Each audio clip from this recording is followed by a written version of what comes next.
A week before the wedding, I went to the restaurant to go over the menu and seating plans. Just as I stepped inside, a waitress I had never seen before stopped me and whispered urgently, "Go hide behind the partition at the back. I don't have time to explain. Please just trust me." I followed her instructions, and 5 minutes later I realized that the daughter I had devoted my entire life to raising had been carefully taught how to turn against her own mother. I was heartbroken, and at that moment I swore that no matter what it took, those who betrayed me would pay the most painful price. Thank you for being here. Comment where you're watching from and tell me, would you trust a stranger's warning like that? This story includes fictional elements for storytelling and education, but it carries a deeper lesson worth hearing. I never expected a dinner invitation to change everything. When Diane Caldwell called 3 days ago, her voice warm and welcoming, I thought it was kindness. Let's get to know each other before the wedding, Margaret. Just us mothers. Rachel had been glowing about Brandon's family for months, 1 week until the wedding. 200 guests. My daughter about to marry into what seemed like the perfect family. I arrived at the Golden Terrace early. White tablecloths, crystal chandeliers, the scent of garlic and fresh bread. Everything Rachel had promised. Before the hostess could greet me, a young woman appeared at my elbow. Blonde ponytail name tag reading Amber. Her face was pale, strained, eyes wide with panic. "Excuse me," she whispered. "Are you Margaret Sullivan?" I blinked. "Yes." "How did you—" Her hand closed around my wrist, cold, trembling. "Please, you need to trust me. Come with me right now. I'm meeting someone—" "I know, that's why you need to hide." She pulled me past tables where couples laughed over wine, oblivious. My heart hammered. This was insane. "I don't understand," I managed. "They'll be here any minute." Her voice cracked. "If they see you, they'll change everything. You won't hear the truth." She stopped beside a tall wooden screen separating the dining room from a private alcove. Behind it, shadows. A narrow space. "Stay here," Amber whispered. "You'll hear everything. Don't come out until I get you." Her eyes locked onto mine, desperate. "Please." I should have walked away, but something in her face, raw fear, barely contained grief, made me nod. She disappeared. I pressed against the wall, pulse thundering. Then I heard the hostess, "Right this way, Mrs. Caldwell." Footsteps, chairs scraping, a woman's laugh, smooth, controlled. "Thank you, darling." "Diane." A man's voice followed. Younger. Hesitant. "Are you sure about tonight, Mom? What if Margaret—" "Margaret isn't coming." Diane's tone was clipped. I never actually called her. I just needed her name on the reservation. My blood turned to ice. "The loan papers are ready," she continued. $220,000, all in Rachel's name. The condo as collateral. I couldn't breathe. "She'll sign after the ceremony at the notary's office. She'll think it's standard marriage paperwork." A pause. "By the time she realizes the money will be offshore." "And if she fights it?" Brandon asked. "She won't. Women like her don't fight." Diane's voice was cold. "The debt, $500,000 and climbing, will be attached to her credit. Foreclosure. She'll be ruined, and we'll be free." My hands shook against the wall. "What about Margaret?" Brandon asked quietly. "Margaret seems sharp," Diane admitted. "But Rachel won't believe her. The girl worships you. She'll choose you over her mother every time." A pause. Then, just like the others. I bit down hard to keep from making a sound. Movement. Amber appeared with her notepad, approaching their table. "Good evening. Can I start you with drinks?" Her voice was steady despite what I knew was there. Terror barely held in check. I saw her hands when she returned with water, white-knuckled, shaking. 20 minutes later, chairs scraped. Goodbyes. Diane's heels clicking away. Silence. Amber appeared. "They're gone." I couldn't speak. She pressed something into my hand, a business card. Her number on the back. "I'll explain everything, but not here. Call me." Then she slipped away. I walked to my car on legs that didn't feel like mine, sat behind the wheel, hands gripping the leather until my knuckles ached. They were talking about Rachel, my daughter, my baby girl who still called every Sunday, who'd cried in my arms after her father died, who trusted too easily and loved too hard. The words echoed $220,000. Foreclosure. Just like the others. How could I tell her? How could I make her believe that the man she was about to marry was planning to destroy her? The drive home blurs into panic and rehearsal. By the time I pull into my driveway, I've practiced the speech a dozen times. None of them end well. But I can't wait until morning. I text Rachel, "Can you come over tonight? It's urgent." She replies within seconds. "Mom, it's late. Wedding stuff is crazy. Please, Rachel, I wouldn't ask if it wasn't important." 3 dots appear, disappear, reappear. Finally. Fine. Be there in 20. I pace the kitchen, trying to calm the tremor in my fingers. How do I make her believe me when Diane has already planted seeds I didn't know existed? When Rachel walks in, she's glowing. "Mom, what's going on?" I was finalizing the seating chart. 200 guests. She laughs. 1 week left. Can you believe it? I can barely look at her. "Sit down, sweetheart." Her smile falters. "You're scaring me. Sit, please." She sinks into a chair at the kitchen table. I sit across from her, hands folded to stop them shaking. "I was at the Golden Terrace tonight," I begin. "I overheard a conversation between Diane and a man about you." Rachel's brow furrows. "Okay. They're planning to take out a loan in your name, $220,000, using your condo as collateral. They'll make you sign after the ceremony at a notary's office, then divorce you in 6 months, move the debt offshore. You'll lose everything." Her face goes blank. "What?" "Rachel, I heard every word. Diane said your name. She said they'd done this before, just like the others. There are other victims." She stares at me, then laughs sharp, incredulous. "Mom, do you hear yourself? Brandon is going to trick me into signing a loan and leave me." "Yes, that's insane. I heard them. You're lying." She stands abruptly, chair scraping. "You've never liked Brandon, never liked Diane. Now you're making up this conspiracy to stop my wedding. Rachel, please. You're trying to control me. You can't stand me having my own life.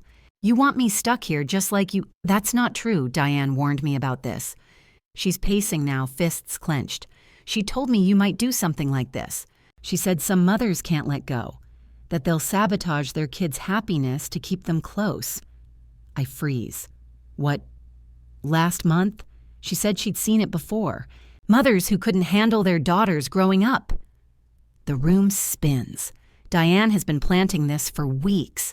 She knew I'd find out. She knew I'd warn Rachel. And she made sure Rachel wouldn't believe me. "Rachel," I whisper, reaching for her, "please, just this once. Trust me." She pulls away. "I can't." Tears stream down her face. "I can't trust you anymore, Mom." She grabs her purse and walks out. The door slams and the silence that follows is deafening. 30 minutes later, my phone buzzes. I need space. Don't contact me until after the wedding. I sink into the chair Rachel just left alone in the house that suddenly feels too big, too quiet. 6 days. I have 6 days to save my daughter. And she's shut me out completely. I can't sleep. I lie on my back staring at the ceiling, replaying the look on Rachel's face when she walked out.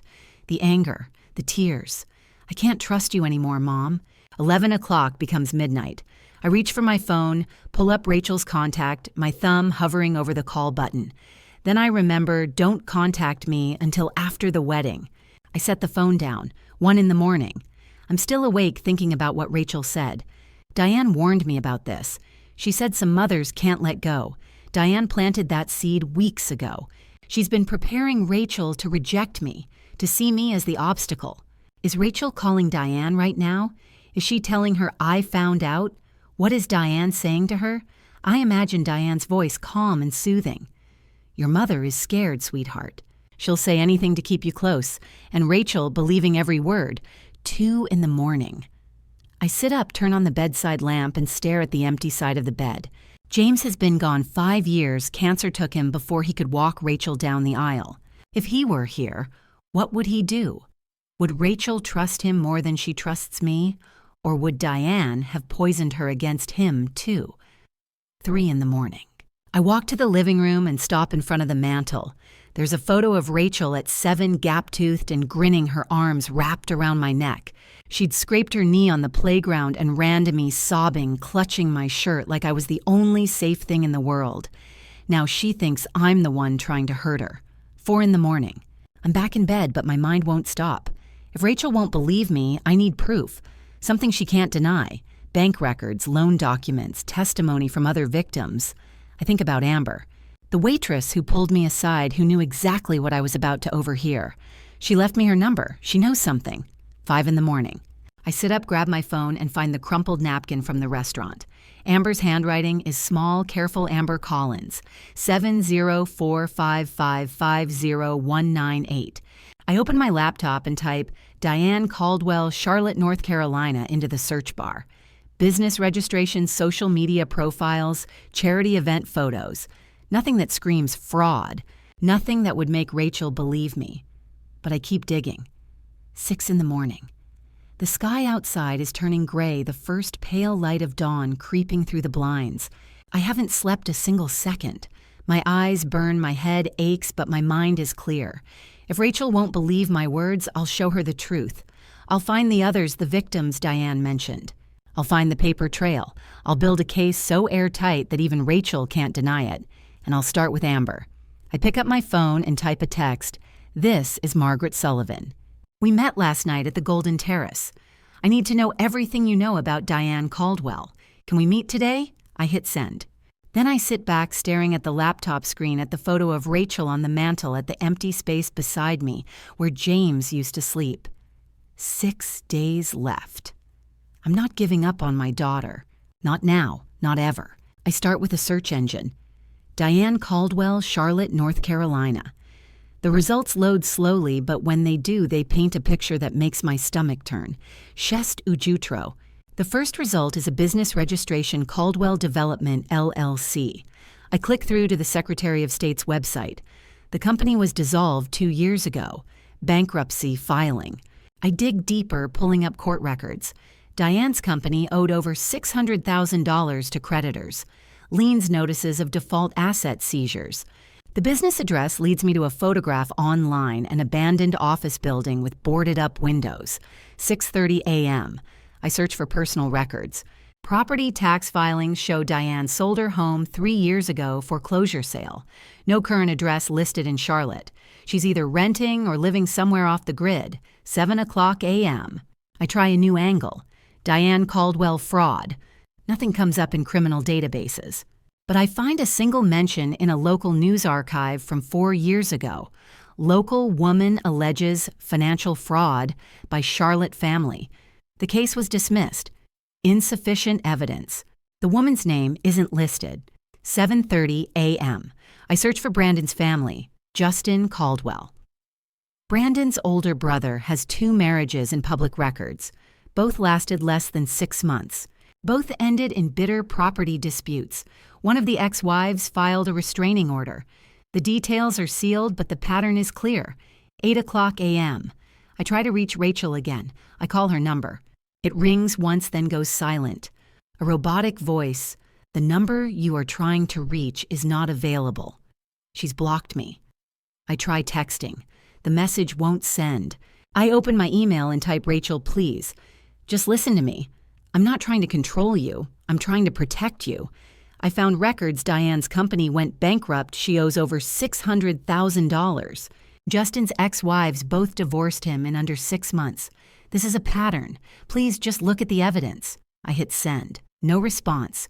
8:30 a.m. There's a knock at the door. I open it to find Judith, my neighbor, standing on the porch with a concerned expression.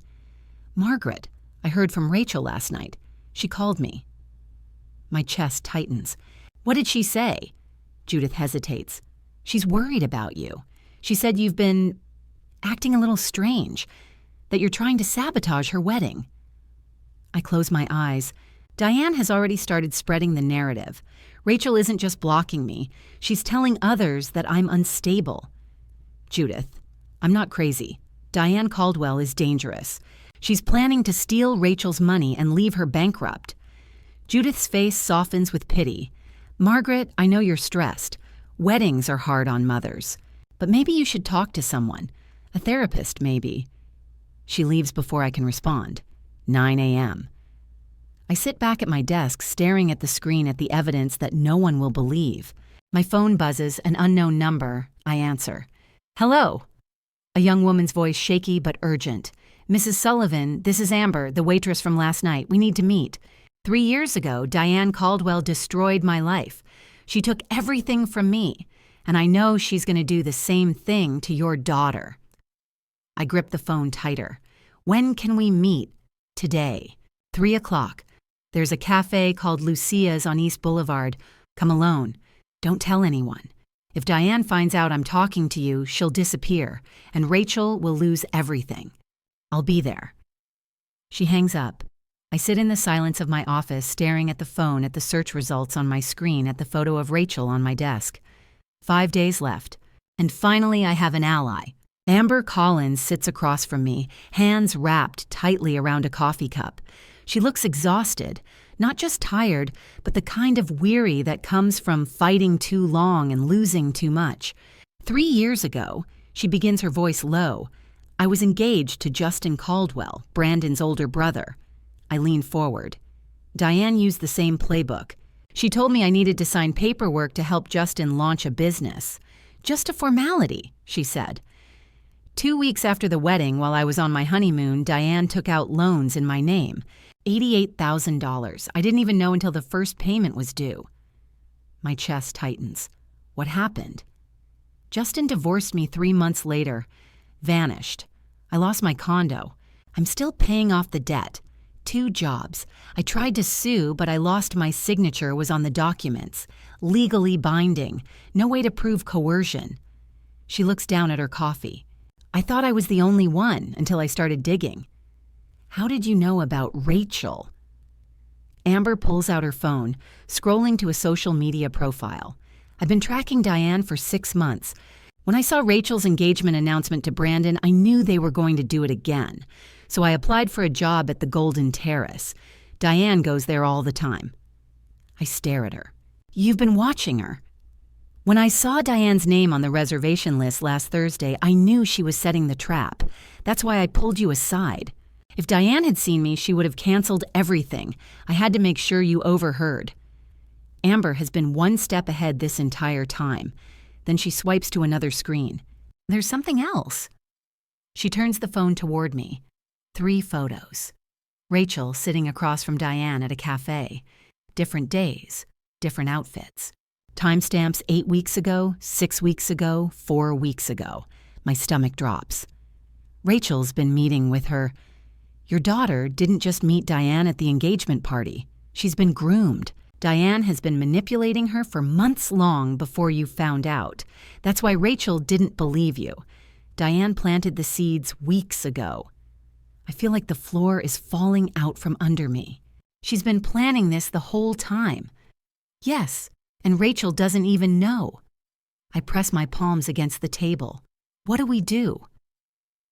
Amber leans in. We can still save her. But we need proof. Real, undeniable proof. I know there's at least one other victim, Grace Palmer. If we can find her and maybe others, we can build a case. Enough testimony to show a pattern.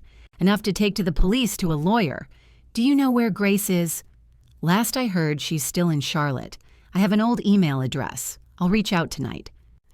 I look at Amber, this woman who lost everything to the Caldwells, who's been carrying this weight for 3 years, who's now risking exposure to save my daughter. Why are you doing this? I ask. Her eyes meet mine. Because Diane Caldwell doesn't get to do this again. Not on my watch. I nod slowly. Where do we start? Amber pulls out a notebook, flipping to a page covered in handwritten notes. We have 5 days. We need to find Grace. We need to document everything: Diane's bankruptcies, Justin's divorces, the loan patterns. We need to figure out how to get Rachel to see the truth before it's too late. She looks at me, and I see the same fire I feel burning in my chest. Let's get to work. Amber and I sit surrounded by court records and handwritten notes spread across my desk. We've been at this for hours, tracing the trail of victims. Here, Amber says, pointing to a document. Sophia Martinez. Married Justin 4.5 years ago. Property dispute filed, settled out of court. Moved to California. No contact information. I add her name to the list. Victim 1. Grace Palmer. I read from another file. Married Justin 4 years ago.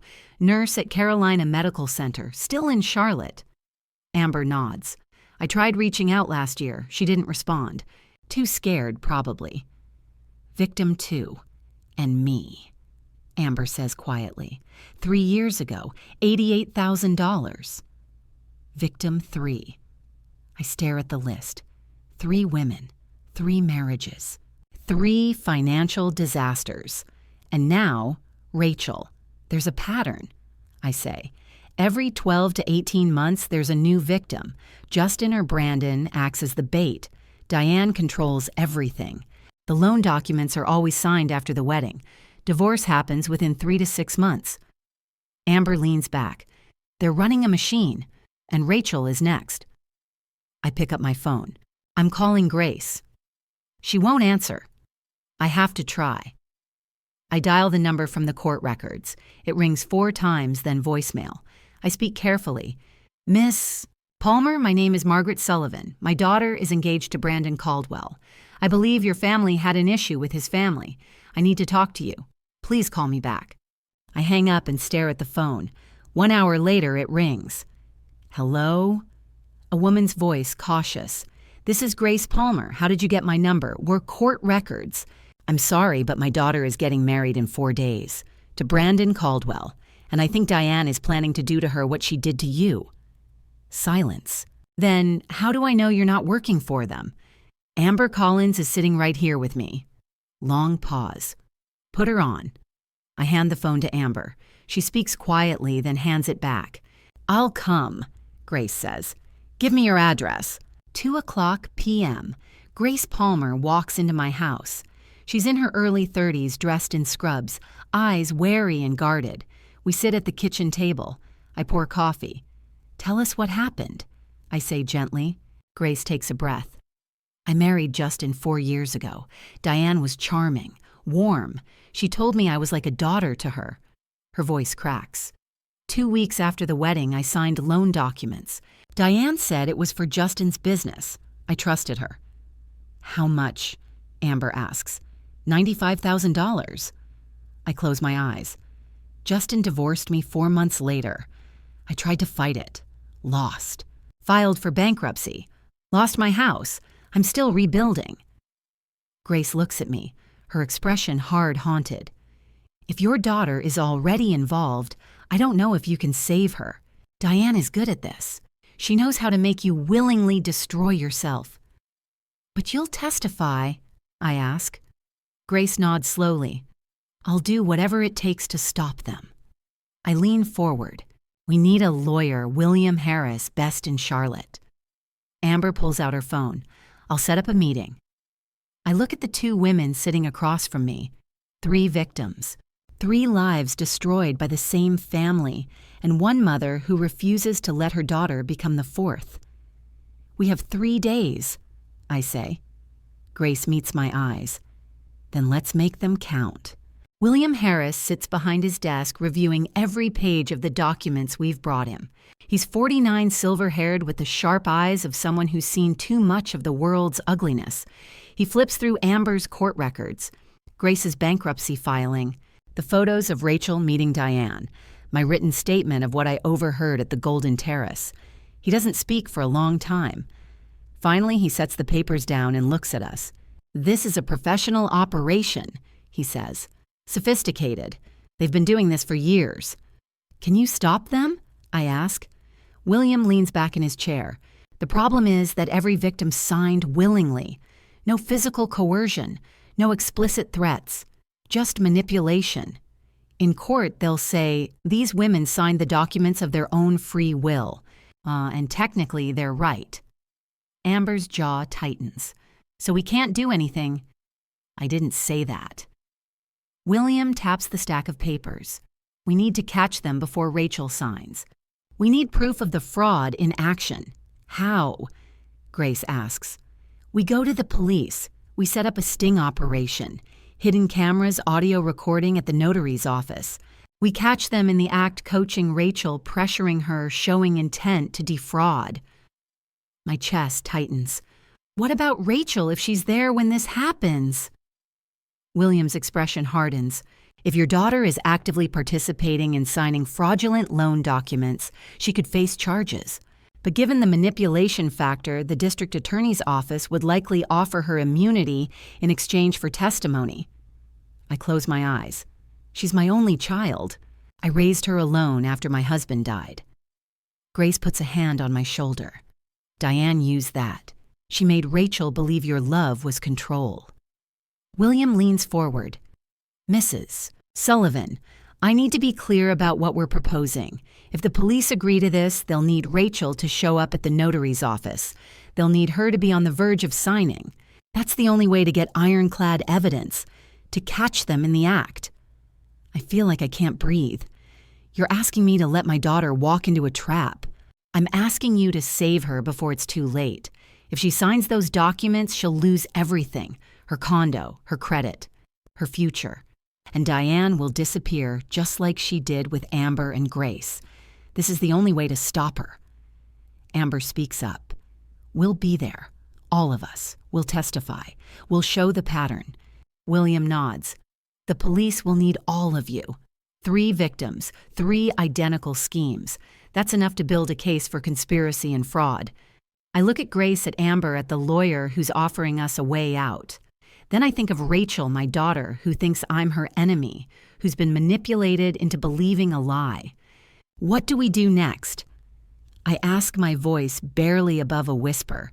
We call the police. I have a contact, Detective Crawford. He handles financial crimes. If anyone can make this work, it's him. I nod slowly. Set up the meeting. William picks up his phone. I'll call him now. He dials. The conversation is brief. When he hangs up, he looks at me.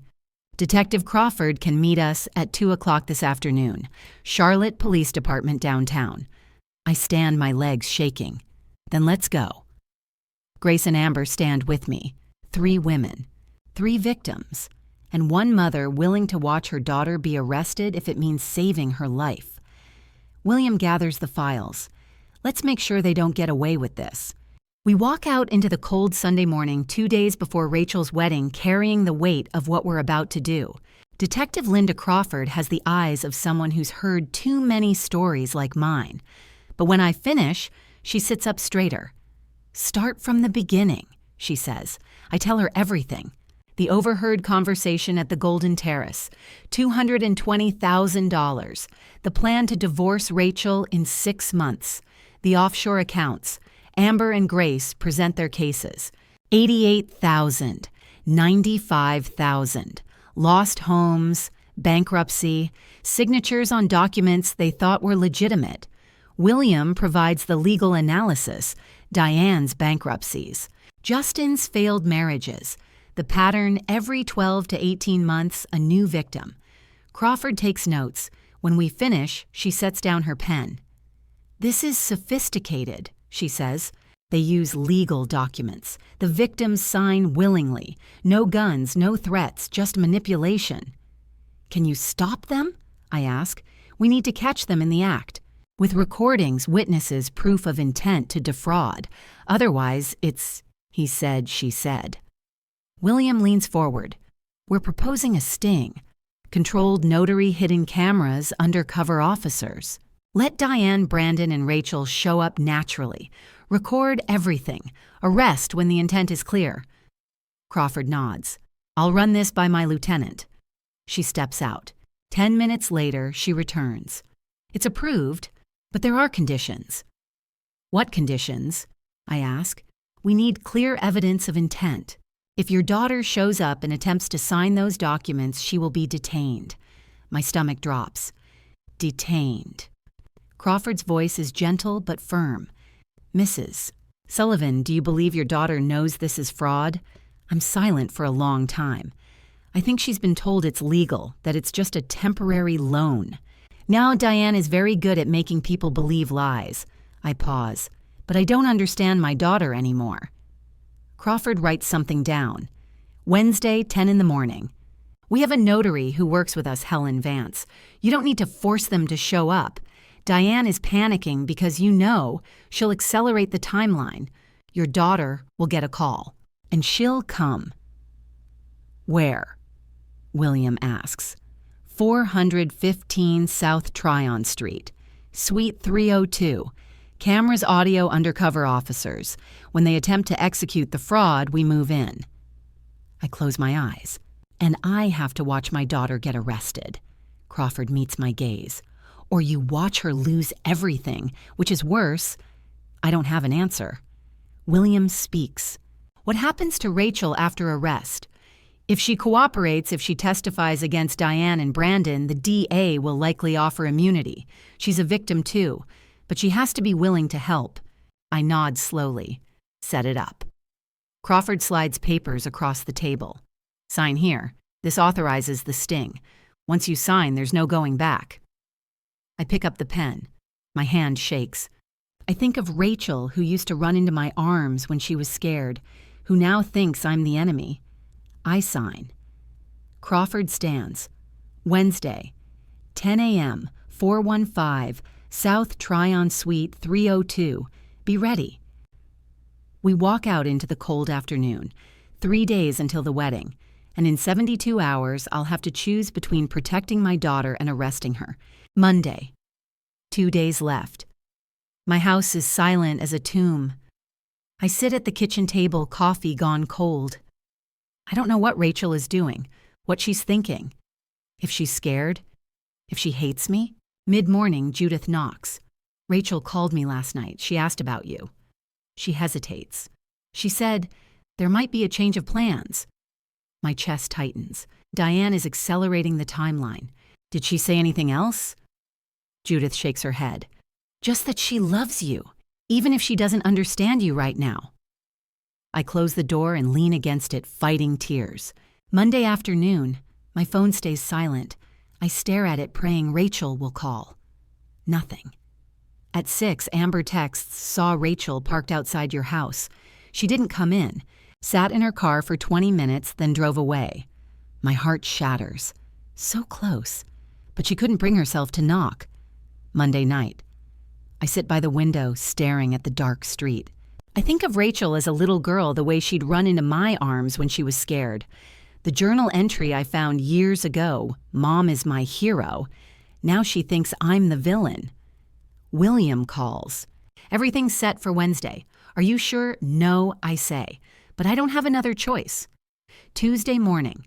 I wake at 5, unable to sleep. I sit at the kitchen table and write a letter to Rachel just in case. My darling girl. If you're reading this, it means I failed. I want you to know I never stopped loving you. Even when you chose them over me. Even when you thought I was trying to hurt you. I hope someday you'll understand. I hope someday you'll forgive me. Love, Mom. I fold the letter and tuck it into a drawer. Tuesday afternoon. I try to keep busy. I clean the house. I make food I don't eat.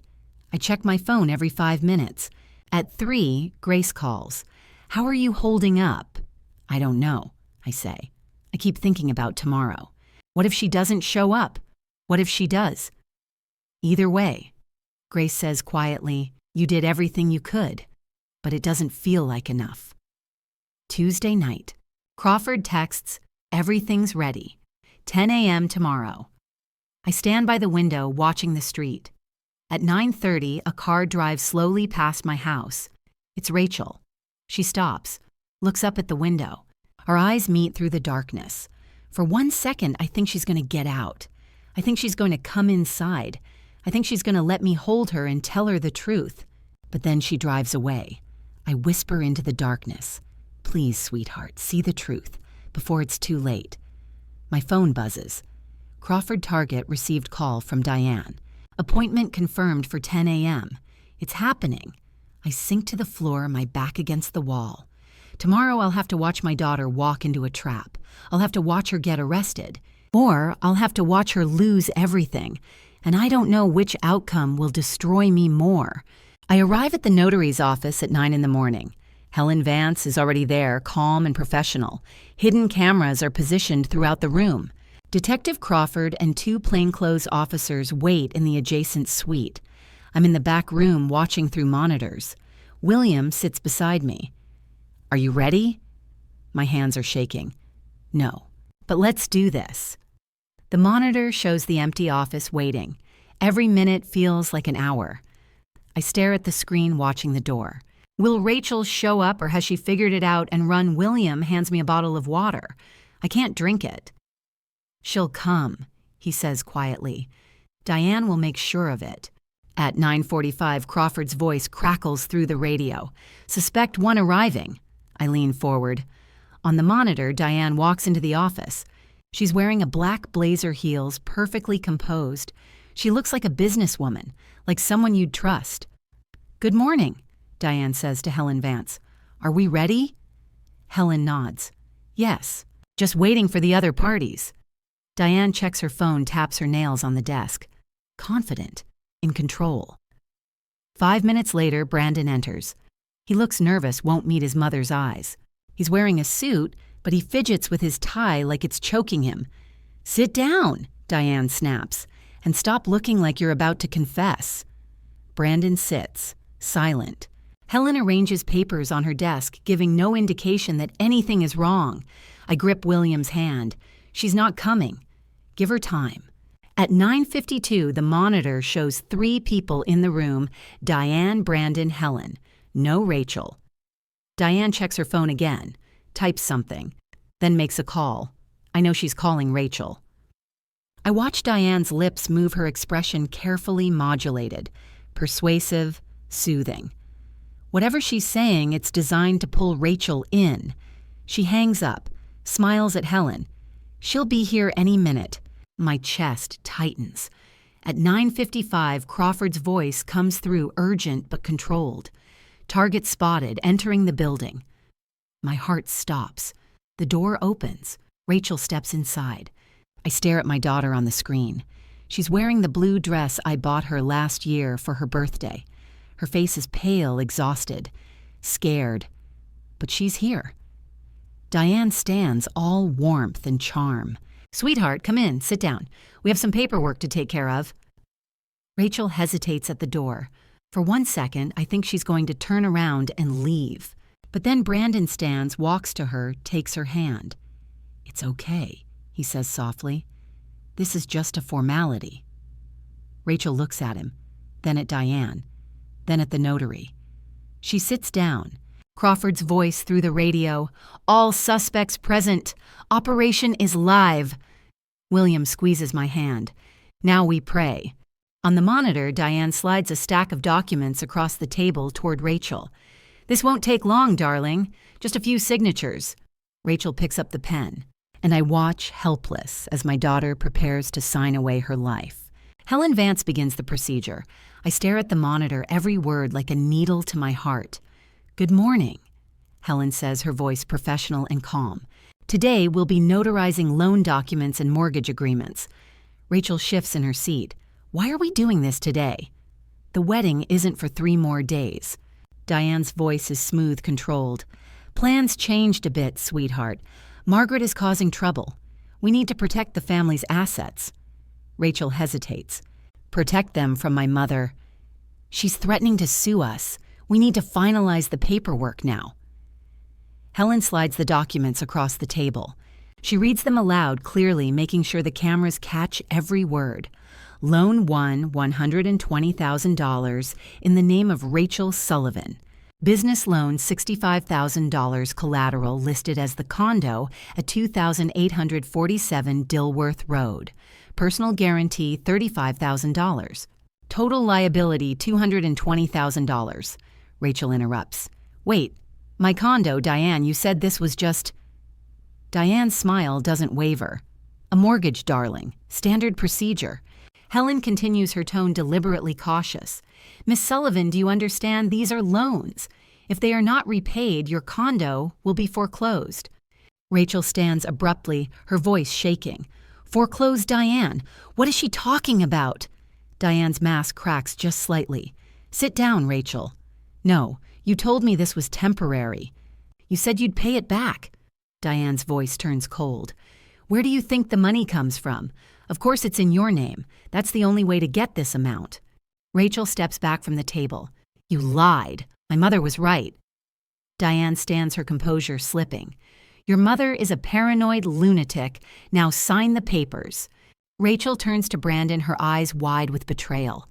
You knew about this, didn't you? Brandon looks down, unable to meet her gaze. Rachel, I tried to warn you. You knew from the beginning. Brandon says nothing. Rachel's voice rises. Answer me. I didn't have a choice. Brandon mutters. My mom, she handles everything. Rachel turns back to Diane, her face pale with rage and disbelief. You used me. You made me think my mother was the enemy. Diane laughs, and there's no warmth in it, no pretense left. You were so easy. Desperate to escape your controlling mother, you begged to be manipulated. I can't take it anymore. I stand. William grabs my arm. Margaret, not yet? Crawford's voice crackles through the radio. Mrs. Sullivan, stay in position. But I'm already moving. I push open the door. Everyone in the room turns. Rachel freezes, staring at me like she's seeing a ghost. Mom. Time stops. The world shrinks to just the two of us. My daughter. My broken, manipulated daughter standing in the wreckage of the lies she believed. Diane recovers first, her smile cold and sharp. Well, Margaret, what a surprise. If you're still watching after that moment, please comment one, so I know you're still here with me. What comes next is heavy and changes everything. A quick note, the following part includes dramatized details for storytelling and learning. If you prefer not to continue, you may stop here. I step into the room, tears streaming down my face. I look straight at Rachel. I tried to tell you, sweetheart. Rachel's face crumbles. The reality hits her like a wave. She whispers, Oh God, you were right. Rachel turns to Diane, her voice shaking with rage. You used me. You made me think my mother was the enemy. Everything you said, every single thing, was a lie. Diane laughs and there's no pretense left. You think I care. You were just a condo and a credit score. That's all you ever were. I step toward Rachel. She backs away. Don't look at me. I don't deserve it. Sweetheart, I helped her mom. Rachel's voice breaks. I told her everything you found. I reported back to her. I betrayed you. The words cut through me like a knife, but I open my arms anyway. Come here. Rachel doesn't move. Diane's voice cuts through the room, sharp and furious. How touching. Now everyone sign the damn papers. I turn to face her. No one is signing anything. You think you have power here. You have no authority. I'm her mother, and I'm here to stop you from destroying my daughter.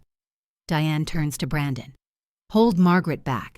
We need Rachel to sign now. Brandon doesn't move. I said do it.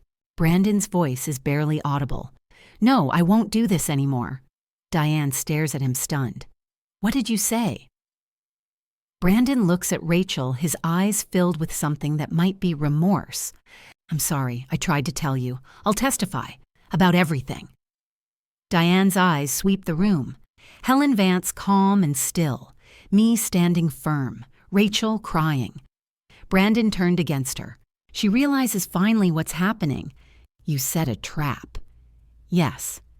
Diane turns to Rachel with a cruel smile. You'll still go down with me, darling. You helped me. You're an accomplice. You'll go to prison right alongside me.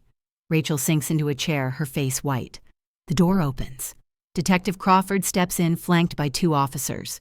Diane Caldwell, you're under arrest for conspiracy to commit fraud, money laundering, and extortion. The officers move forward, handcuffs ready. Diane doesn't resist, but she's still smiling. I have lawyers. I'll be out before you finish the paperwork. Crawford's voice is ice. We have 3 victims' recordings, a pattern spanning 7 years, and your son willing to testify. You're not going anywhere." The officers lead Diane toward the door. She stops, turns back to Rachel one last time. "Weak, just like your mother." Rachel stands there trembling. The room falls silent after Diane is gone. Rachel turns to me, her eyes red and swollen. "Mom, I'm sorry. What have I done?" I stand there torn between anger and love. All I want is to hold my daughter, but she chose them over me. She believed Diane's lies. She helped them plan to destroy me, and I don't know how to forgive that. Crawford approaches Rachel gently. "Miss Sullivan, I need you to come with me. We need to take your statement." Rachel's voice is panicked. "Am I being arrested?" "Not yet, but you were involved. We need to understand how much you knew." Rachel looks at me terrified. "Mom." I force myself to speak. "Tell them the truth. Everything. That's the only way." Crawford nods to Rachel. "Let's go." Rachel walks toward the door, then stops. She turns back to me, her voice breaking. "I love you, Mom. I'm so sorry." I can't answer. The words won't come. Rachel leaves with Crawford. Brandon follows, head down. William puts a hand on my shoulder. "Margaret." I sink into a chair, staring at the unsigned document still spread across the table. $220,000. Rachel's condo. Her entire future. Almost gone, but not quite. I saved her, but I lost her in the process. And I don't know which hurts more. Rachel is being interrogated in a separate room. I sit in the hallway outside, listening through the door. Her voice is shaking.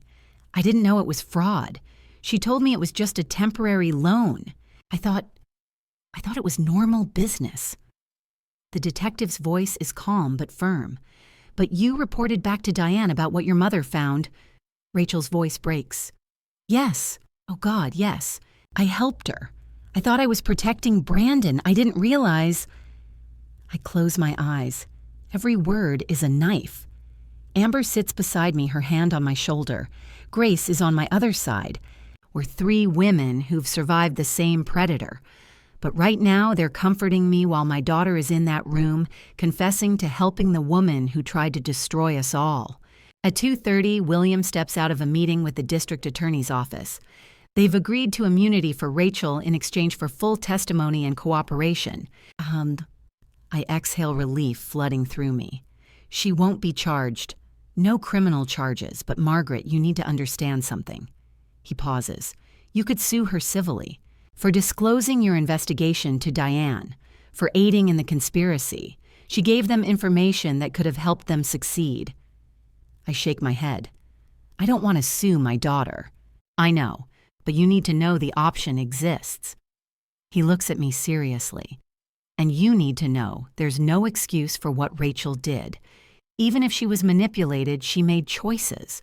She chose to believe Diane over you. She chose to report back to them. The words settle like stones in my chest. At 3:30, Rachel is released. She steps out of the interrogation room, her eyes red and swollen. She sees me. She stops. The 20 feet between us feels like 20 miles. "Mom," she whispers. I can't answer. My throat is closed. All I can do is look at her, this woman who used to be my little girl who I raised alone after James died, who I would have done anything for, who nearly destroyed me. William explains the immunity deal. Rachel nods through her tears. I'll testify about everything. How she manipulated me, what she said about Mom, the meetings we had, all of it. The prosecutor, a stern woman in her 50s, warns her. The defense will paint you as a willing accomplice. They'll say you knew exactly what you were doing. It won't be easy. I know. Rachel says, her voice barely audible. I'll still do it. At 4, Rachel approaches me. Her steps are hesitant, like she's afraid I'll run. Mom, please, I know you hate me, but please let me explain. I stand. I look into her eyes that look so much like James's. It hurts. I don't hate you. I could never hate you. Rachel's face brightens with hope.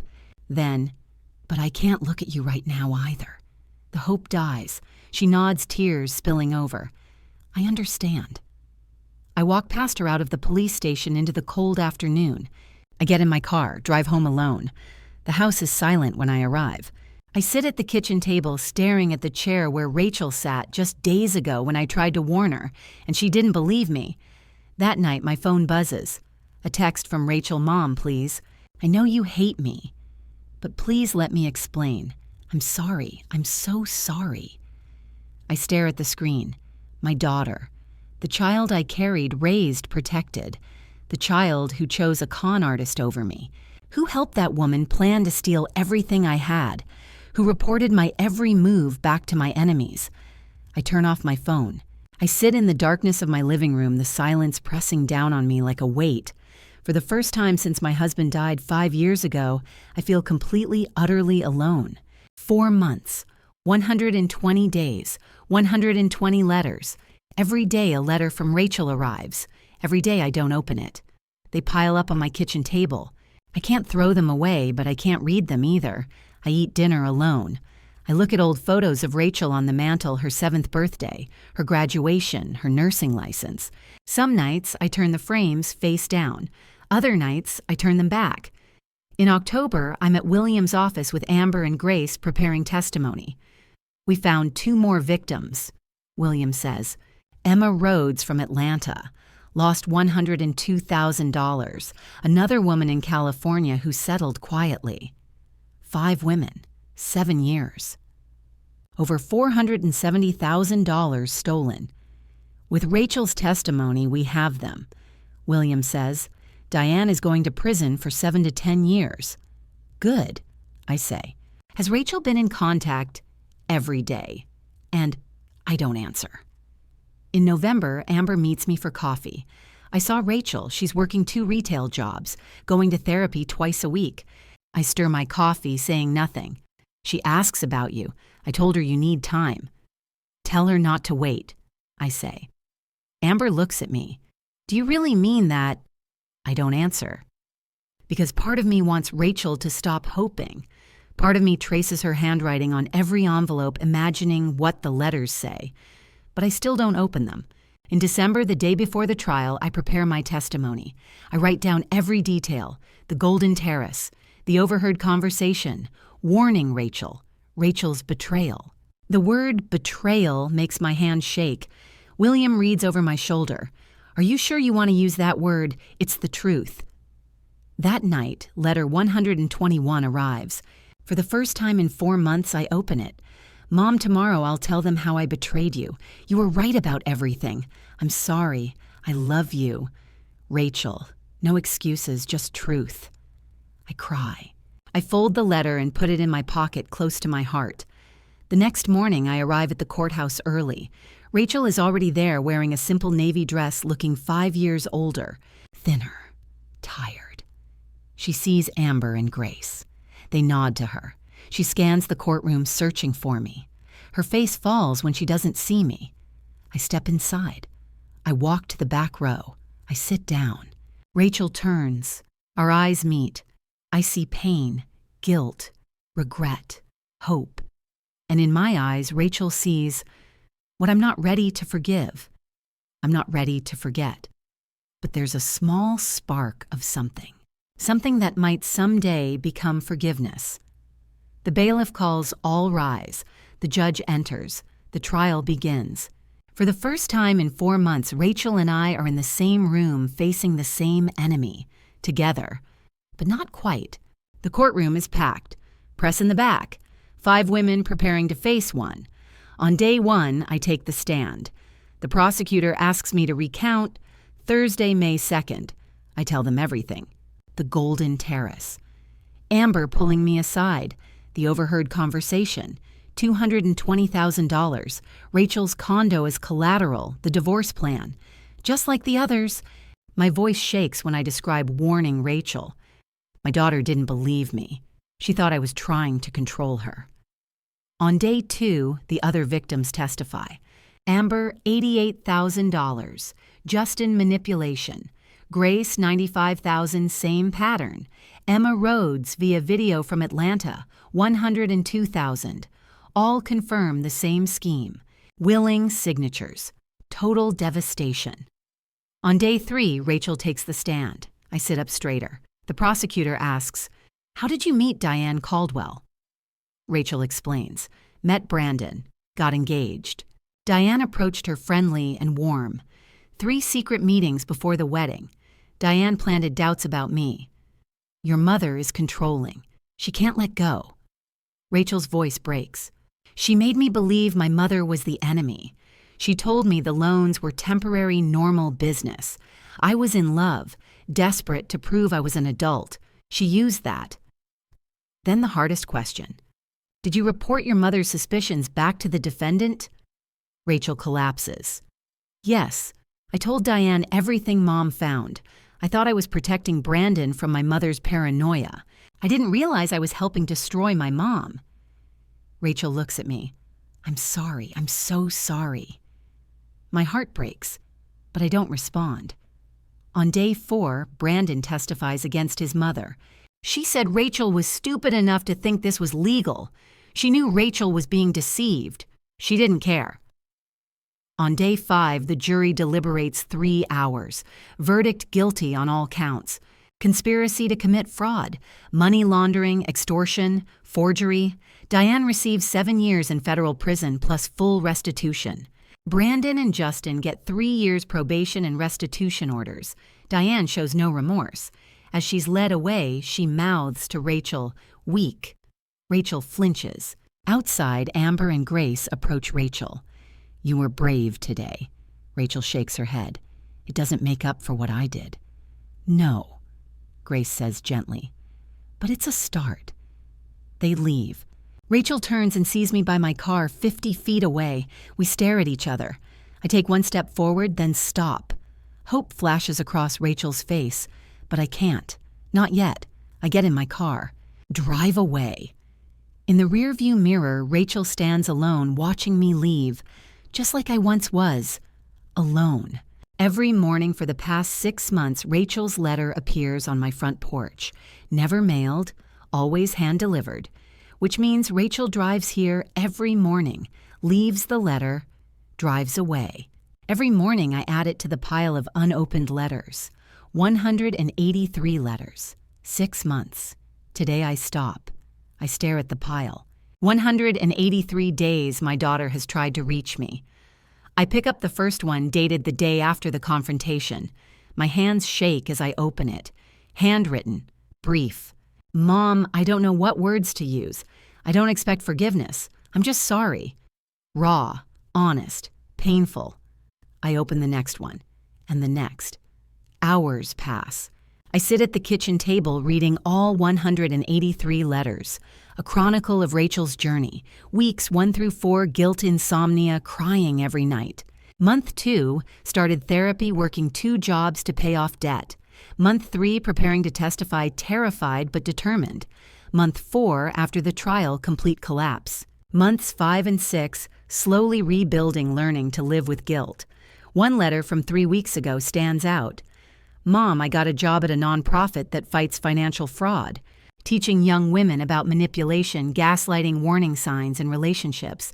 They hired me because of my story. I hope this makes up for a small part of what I did." I cry when I read this. She's turning her pain into purpose. I find something else in my drawer. Rachel's childhood journal tucked away for years. I open to the first page written when she was 10. "Mom is my hero. She worked so hard to take care of me after Dad died. When I grow up, I want to be just like her." I break down completely. That child loved me so much. What happened, Diane? Diane found the wound and exploited it. I realized something. Diane fooled judges, police, lawyers, smart women like Amber, Grace, Emma. Why did I expect a 27-year-old girl to be stronger than all of them? I pick up my phone. Stare at Rachel's blocked number. I can't unblock it yet, but I open my laptop, write an email. No greeting, just, "I read your letters, all of them." I hit send. 5 minutes later, Rachel replies, "Thank you for reading them. That's more than I deserve. I love you. R." The next morning, something different appears on my porch. Not a letter. A small potted plant, a peace lily. The card reads, "My therapist taught me that peace lilies symbolize rebirth and new beginnings. I'm not asking for forgiveness, just asking you to let me show you slowly that I'm not that person anymore. I'm trying to become someone you can be proud of again. R. I bring the plant inside, set it on the kitchen windowsill, water it, a first step. Sunday morning, 1 year to the day since I overheard the conspiracy. The doorbell rings. Rachel stands on my porch, holding a bag of groceries. Her smile is tentative. She looks different, healthier, calmer. I know I should have called first, but I thought, breakfast blueberry pancakes, your favorite. My eyes blur with tears. Come in. In the kitchen, we move carefully. Rachel cooks while I watch. The familiar habits, the way she cracks eggs, measures flour. But it's different now. There's an invisible distance between us, a hesitation. We sit down to eat. At first, silence. The sound of forks on plates. Then Rachel speaks. I don't expect this to fix everything. Forgiveness isn't a one-time thing. It's a process. But I'm here, for as long as you need. I set down my fork. I read all your letters. Rachel's voice is quiet. I know, thank you. I found your journal, from when you were 10. Rachel's face crumples. Oh God, Mom. You wrote that I was your hero. A long silence. Rachel cries. You were. You still are. It's just, someone convinced me you weren't. I take a breath. This is the hardest conversation we'll ever have. I spent a year being angry. I had every right to be. Rachel nods, doesn't argue. You betrayed me. You helped them try to destroy me. You chose them over me. Yes, no excuses. You told Diane everything I found. Yes, you made me look crazy in front of Judith, in front of everyone. Yes, I did all of those things. I lean forward. But I've also watched you, the letters, your testimony, the work you're doing now. Rachel looks up. I realize something. Diane fooled judges, lawyers, smart women. Why did I expect you to be stronger than all of them? Rachel shakes her head. That doesn't excuse... No, it doesn't excuse it, but it explains it. I pause, and I think, I'm ready to try to forgive you. Rachel collapses into tears. I don't deserve it. I stand, pull Rachel into my arms for the first time in a year. No, you don't, but I'm giving it to you anyway. Because you're my daughter. No matter what happened, I still love you. I never stopped loving you. We hold each other and cry. For what was lost. For what remains. For the painful truth. For the second chance. I pull back, lifting Rachel's face to look at me. But Rachel, if you lie to me one more time, I won't. Never again. Never hide anything, never keep secrets, even if the truth hurts. Rachel grips my hands. I promise, by everything I have. I nod slowly. Okay, then let's try. Let's build something new. I want that so much. It's not perfect. It's not what we had before, but it's honest, and it's a start. We finish breakfast. Rachel washes dishes while I dry. The silence between us is different now. Not empty, not angry, just quiet, tentative, hopeful. Before she leaves, Rachel turns at the door. Can I come back next Sunday? Same time? I hesitate, then nod. Yes. Rachel's face lights up. Thank you, Mom, for giving me a chance. After she leaves, I sit at the kitchen table staring at the 2 empty plates. 1 year ago, I was sitting in a restaurant overhearing the worst conversation of my life. 1 year ago, I thought I'd lost my daughter forever. But here we are, broken, healing, together. It's not the ending I imagined, but maybe it's the one we needed.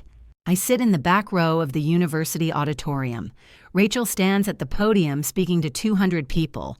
The banner behind her reads, Recognizing Financial Manipulation, a Survivor's Story. Rachel's voice is confident, clear. My name is Rachel Sullivan. 3 years ago, I nearly became an accomplice in the financial destruction of my own mother. I share my story so that no one else falls into the manipulation I did. I feel pride and heartbreak in equal measure, watching my daughter turn her pain into purpose. After the talk, a young woman approaches Rachel. She's about 25, nervous. My boyfriend's mother is asking me to sign things I don't understand. She says it's normal procedure. But after hearing you, I think I need to check. Rachel's face is serious. Trust your instincts. Don't sign anything until an independent lawyer reviews it. The woman's eyes fill with tears. You just saved me. Thank you. Rachel looks at me across the room, her eyes shining. I nod. Well done, sweetheart. That evening, we returned to the Golden Terrace, back to where it all began. Me, Rachel, Amber, Grace at a table by the window. Not the old table, a new one full of light. The wooden screen is gone. The restaurant remodeled. We raise our glasses. Amber, to survivors. Grace, to justice. Rachel looks at me. To second chances. I say, to truth. We clink glasses. Amber speaks first. I paid off my last debt last month. First time in 3 years I don't owe anyone. Grace adds, I bought a house again. Smaller than before, but it's mine. Rachel smiles. The nonprofit expanded. We helped 47 women last year avoid financial fraud. I look at all 3 of them. You all make me so proud. Rachel's life has changed. She's dating Michael Foster, 32, an architect, a volunteer at the nonprofit. The relationship is slow, careful, healthy. Rachel doesn't rush, doesn't hide. She introduced me to Michael from the start. I approve. He's good for you, he listens, and he respects boundaries. Before we leave, Rachel stops where the wooden screen used to be. I think about that night a lot. What if you hadn't been there? What if Amber hadn't hidden you? What if you hadn't heard? I touch her arm. But I was there.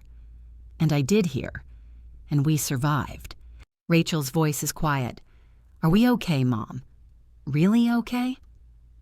I consider this. We're different than before. We'll never be what we were. I pause. But yes, we're okay. We walk outside together into the sunlight. I look at my daughter, no longer the naive girl who believed everything. Now a woman who questions, who protects herself, who helps others. Maybe Diane destroyed us, but we rebuilt ourselves, stronger, wiser, and together. 3 years since that night.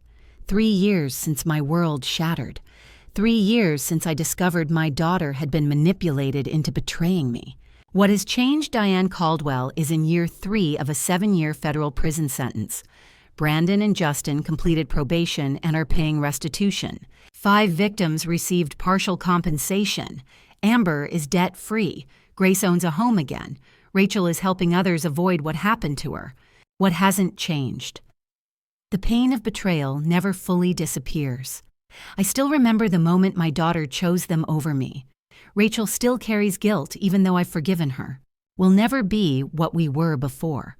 But we survived. And sometimes survival is enough. Lessons learned. Manipulators are professionals. They find your weakness and exploit it. They don't need force, they use psychology. They make you think you're making your own decisions. Forgiveness doesn't mean forgetting. It means choosing love over hate. It means letting both people grow, but it doesn't mean everything goes back to normal. My daughter was both victim and accomplice. Both are true, and I had to learn to accept that. Red flags everyone should know in relationships. Someone isolates you from family and friends. Someone makes you doubt your own instincts. Someone calls the people who love you controlling or jealous. Someone rushes major financial decisions. Someone says, "Trust me," without clear explanation. In financial transactions, anyone who tells you to keep money matters secret from loved ones. Anyone who says temporary, but the paperwork says permanent. Anyone who rushes you to sign without time to review. Anyone who says, "Trust me," instead of, "Let your lawyer review this." My message to you. If you're a mother, trust your instincts. If something feels wrong, it usually is. Don't stop fighting for your children, even when they stop fighting for you. If you're a daughter, people who truly love you will never ask you to cut off your family. Independence doesn't mean isolation. Growing up doesn't mean abandoning those who protect you. If you're a victim, it's not your fault. Manipulators are very good at what they do. You're not alone. Help is available. Call to action. Subscribe to see more stories like this: survival, manipulation, justice, forgiveness. Share this video with mothers worried about their daughters, with daughters being isolated from family, with anyone facing major financial decisions. Comment below. What city are you watching from? Have you experienced something similar? Did this story touch you? Resources. If you or someone you know is experiencing financial fraud. National Elder Fraud Hotline 1-833-FRAUD11. Consumerfinance.gov. Local Legal Aid Services. Final message: trust your instincts. Question anything that seems too good to be true. Never stop fighting for the people you love, even when they stop fighting for you. I'm Margaret Sullivan, and this is our survival story. See you soon. Looking back on this journey, I see how close I came to losing my daughter forever. Not to death, but to manipulation, pride, and the walls we built between us. My lessons for you: don't be like me. Don't wait until your world is crashing down to trust your instincts. I ignored the red flags because I wanted Rachel to be happy. I stayed silent when I should have asked questions. By the time I acted, she was already entangled in Diane's web. God gave me 3 chances to save my daughter. The first, when Amber pulled me behind that screen. The second, when I found the courage to confront Rachel despite her anger. The third, when I chose forgiveness over bitterness. If you believe God is working in your life, don't ignore the signs He's showing you. God doesn't give us obstacles. He gives us opportunities to protect those we love. These family drama stories teach us that love isn't always gentle.